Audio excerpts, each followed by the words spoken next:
O'tgan haftada Parijdagi teraktdan vafot etgan 17 nafar kishining xotirasiga atab yayov yurish o'tdi. Unda 4 millionga yaqin kishi ishtirok etib, absolyut rekord o'rnatildi. Yurishga kelganlar tomonidan millat birdamligi va so'z erkinligini qo'llagan shiorlar aytildi. Shu bilan birga bu kabi mitinglar Bryussel, Berlin, London, Madrid, Vena, Kayr, Sidney va Tokioda bo'lib o'tdi.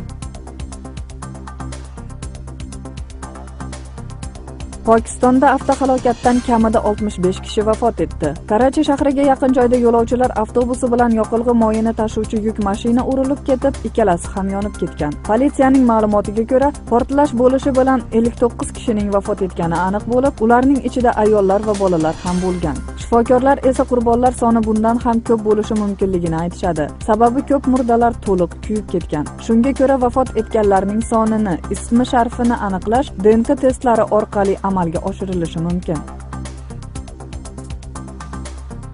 Nigeriyada 10 yoshli qiz bozorda o'zini o'zi portlatib yubordi. Undan 16 nafar kishi vafot etib, 20 dan ortiq kishi jarohat oldi. Terakt uchun hozircha hech kim javobgarlikni olmagan. Mahalliy aholi voqeada Boko Haram jangarilarini ayblashmoqda.